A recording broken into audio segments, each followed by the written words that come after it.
I'm a slow reader, but I read a lot of books. And I watch a lot of videos too. And I like a lot of the people who I see on YouTube. I think it's a good thing that we see some different voices out there.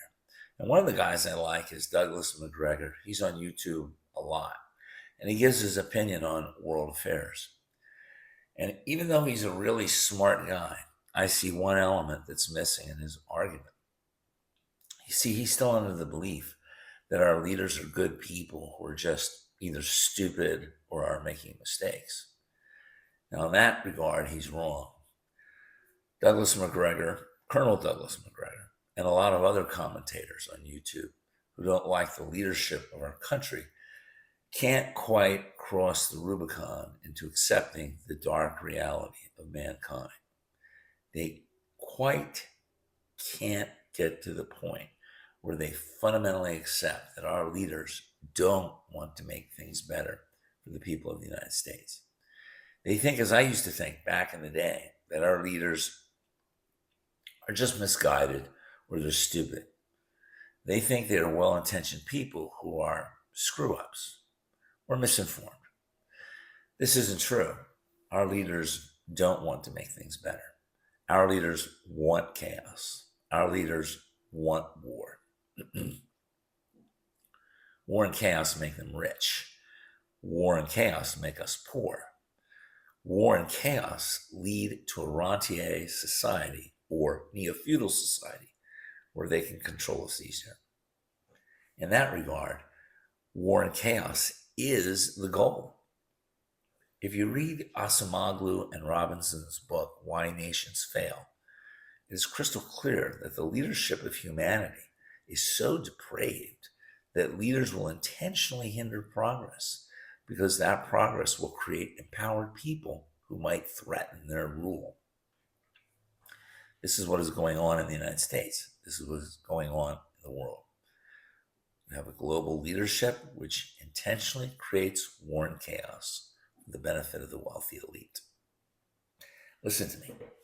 Peace is cheaper than war. Peace creates prosperity.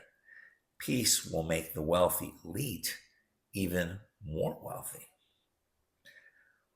Well, why don't the elites understand that? They do understand that.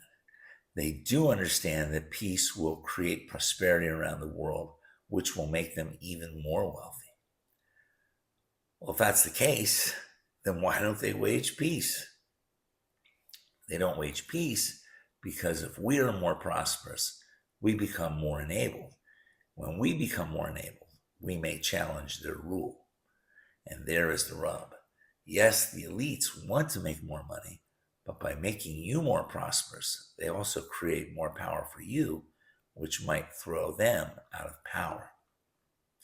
Since they are already stinking filthy rich, they've made the decision that they would rather have less wealth and more power rather than more wealth and risk the chance of not being in power.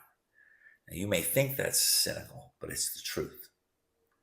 And once you come to understand that, you will see why our leadership consistently makes the wrong decisions.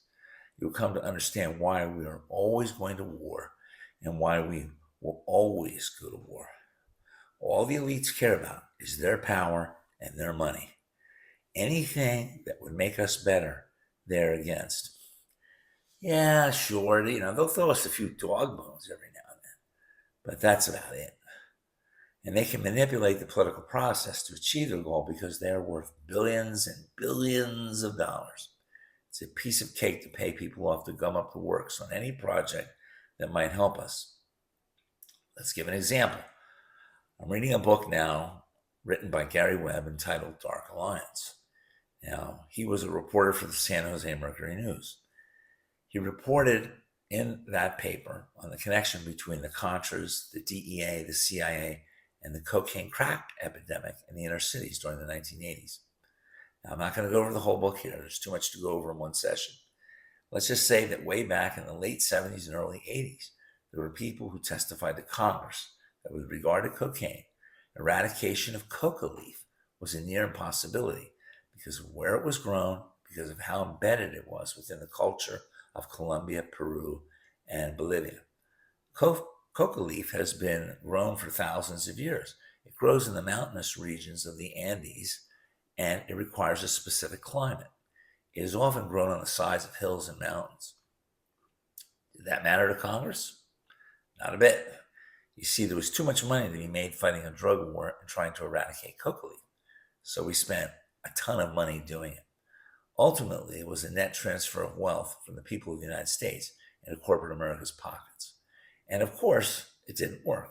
Let's look at what Google AI has to say. The United States has spent over $10 billion to $11.6 billion in bilateral aid for counter-narcotics efforts in Colombia alone since 2000, much of which was directed at aerial fumigation and manual eradication of coca crops.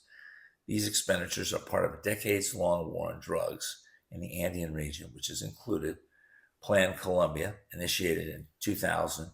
This U.S.-backed program cost over $10 billion through 2015. Andean Initiative, a 1989 five-year strategy that launched with $2 billion in economic aid for Peru, Bolivia, and Colombia. Peru eradication. In the 1980s, the U.S. spent millions on eradication in the upper Huallaga Valley, and by 2015, the Peruvian government was spending hundreds of millions on counter-drug efforts. Bolivia eradication is estimated the U.S. spent at least $300 million on eradication efforts in Bolivia over several decades. Despite these billions in spending, coca cultivation has often hit record highs in Colombia, with replanting rates for eradicated crops estimated at 50 to 67%.